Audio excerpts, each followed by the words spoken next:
Sam, always a pleasure to have you. Thank you.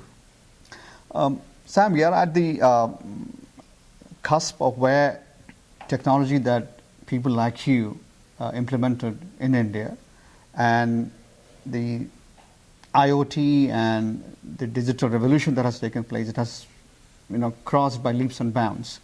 And now we have to figure out, take a step back and see, how do we integrate these emerging technologies for the benefit of countries like India, because India is the forefront of technology revolution, economic empowerment, entrepreneurial empowerment, and you have seen this from all aspects between India and US. So I think there's no better person than you to take a relook and tell us where we should be heading. See, for the first time in the history of India, we are a nation of a connected billion. Never happened. Our diversity is unique, but our connectivity is essential. Now that we are a nation of a connected billion, the key question is, how do we use this connectivity to expedite the process of development? Whether it's in education, health, agriculture, governance, and a lot more. But to do that, we really need local content in local language, and also need to build on our heritage. We have, for example, 12,000 herbal medicinal plants, which are unique to Indian climate. Can we digitize all that? We have done that now, but that's a question. How do we bring Ayurveda to the doorstep of poor people using digital technology, so that we take some of the traditional knowledge, whether it is meditation, yoga, Ayurveda, our music, our culture, to people by using digital technology? That's one priority. Okay. Second priority, not necessarily in this order, is really improving governance at panchayat level, at district level, at state level, and finally at the federal level, which include police, prison, judiciary, food distribution, pension, financial services, education, and routine interface with the government, whether it has to do with getting birth certificate, marriage certificate, getting admission in school. All of these things require a huge amount of government intervention. And that's where people get discouraged.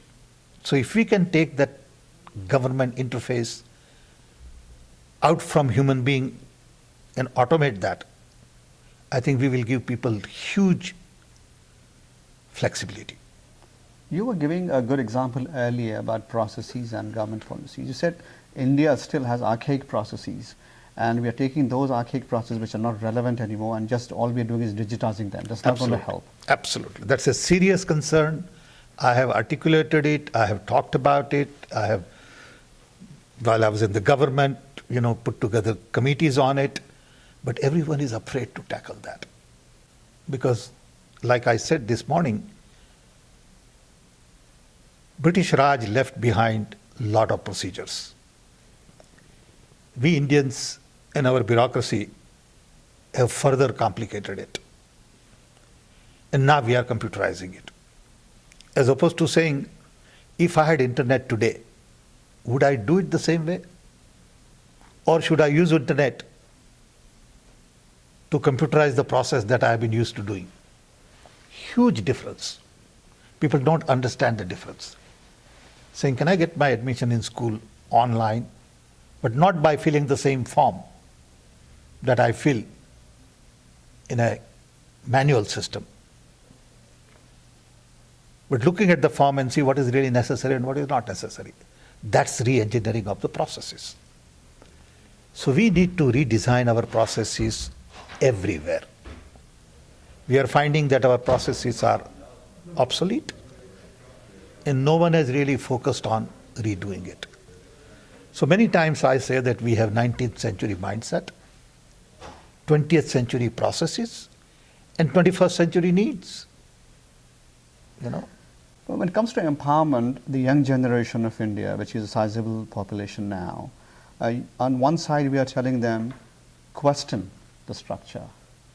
The other side, you don't let them, get ahead with it. absolutely, it's a problem.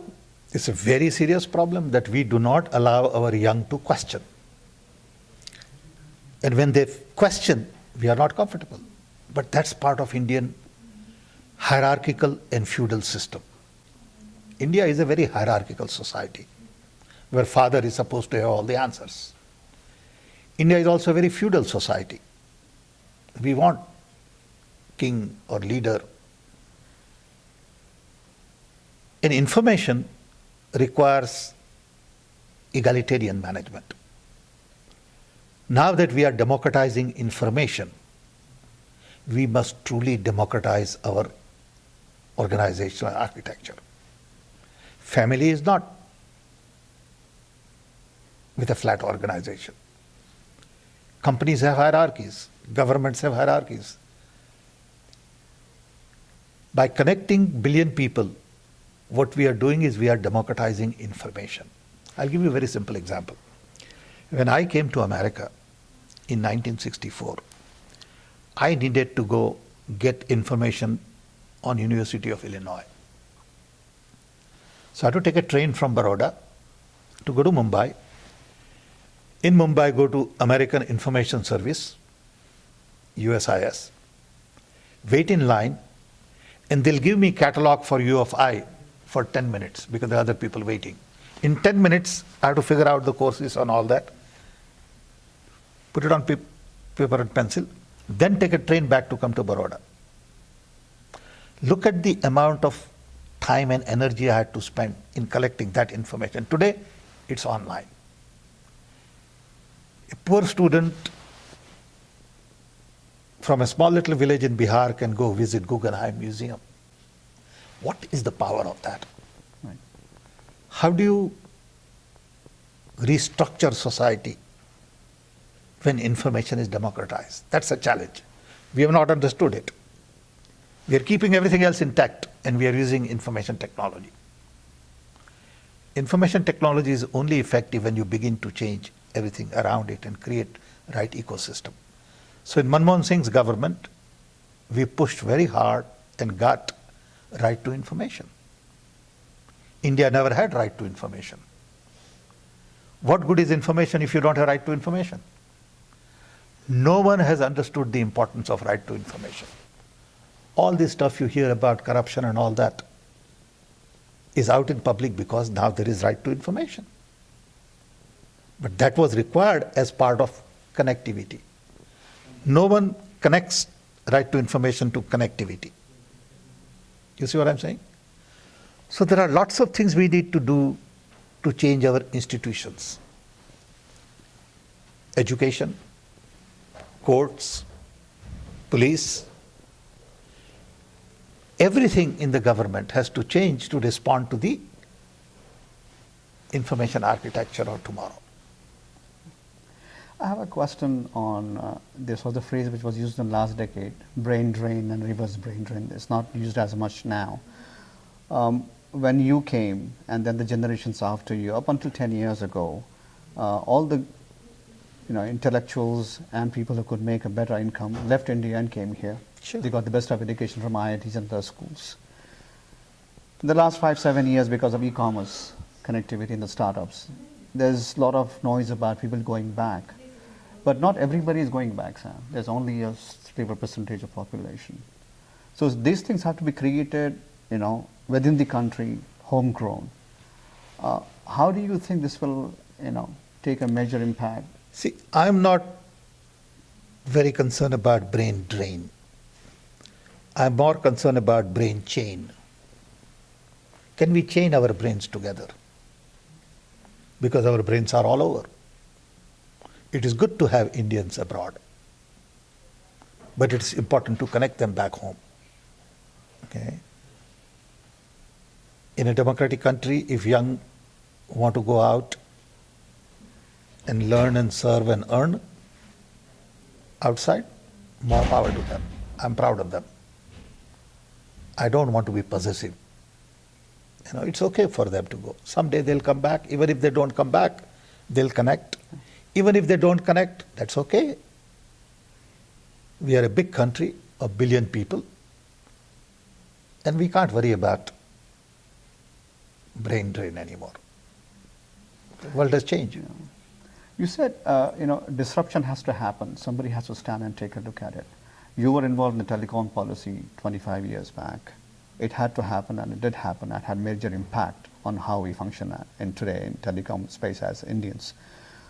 When you look at, there are multiple challenges. One is creating a sizable number of workforces, millions of people every year that are employable. 2, creating entrepreneurs within India. And 3, looking at manufacturing within India. If you look at this, the 3 I mentioned, where do you think the disruption needs to come, and where do you think we can accommodate so we can compete at par? I think disruption has to come, from my perspective, in 4 areas. 1, education. So you don't have to go to college to get education. You don't have to have 4 years to get a degree. You don't have to have 2 years to get a master's and spend $100,000. Okay. Education today requires motivation, time, and content. So we need to create so much content that people can freely access it. And we need to respect people not for the certificate they have, but for the potential they have. It's a huge difference. Disruption has to come in there. Disruption also has to come in health. We cannot have the Western model of health delivery. It's too expensive. Everybody's building 5-star hotels kind of hospital. Doesn't work in India. We need Indian solutions to health. We need a lot more emphasis on prevention of care, preventive care. Then disturbance has to come in agriculture. Our people don't have the right nutrition because we are predominantly vegetarian. So we need focus on technology for agriculture. So we provide right nutrition. You look at people, especially in state of Gujarat, for example, average height is very low. They look malnourished, especially girls. That's not acceptable. Okay? So we need to focus on agriculture technology, education technology, health technology, and governance technology. But technology is an intervention. It's an entry point. We need to change policies, programs, incentives, entrepreneurship. All of that has to come together to create the right ecosystem for technology to be useful. Otherwise, what good is it? And lastly, Sam, in terms of policy and actually implementing the policy, all governments that come want to change the 5-year period that they are given the power to be in there. But it's been decades. Where is the challenge for government? If you're there in power for 40, 50 years, or you're in power for 5 to 10 years, is the will not there, or is it just a very complicated problem that cannot be solved, or is it because it's not one party but multiple parties have to function together to get this? Where is the challenge in getting this achieved? Well, challenges at multiple levels. One challenge definitely is resources. We don't have enough resources to do all the things we need to do. The day we have enough resources to do all the things we need to do, we will cease to be a developing societies. Until then, we have to ride that journey. Okay? 2, we don't have national governments. We have parties. We really need someone who has enough courage to say, I will build a national government. So in my ministry, there'll be ministers from all parties. We'll work together. Today, we don't have that. Either it's Congress government, or it is BJP government, or it is somebody else's government. So we are constantly spending huge amount of time in building consensus. We must build consensus on common minimum program. So we are going to reform education, irrespective of which party you belong to. We're going to reform health system. We're going to reform judiciary, or whatever, as an example. We have not been able to do that. And that's where the fundamental problem is. Parting thoughts, Sam, in terms of how you see the young India moving forward? Well, I'm very optimistic about India. I'm very hopeful, mainly because we are living in best of the best time in the human history. Longevity is going to be 150 years. Technology is just unbelievable in terms of connectivity, energy, biotech, nanotech, materials, robotics, you name it. I mean, everything is coming together. And we are at peace comparatively, world over. I mean, you don't worry about San Francisco getting bombed tomorrow, So we are living in best of the best times, especially with technology potential. And two, we have a lot of young talent. They don't have any biases. They don't remember, partition. They don't remember independence movement. They don't care. I mean, they have their cell phone the day they are born almost.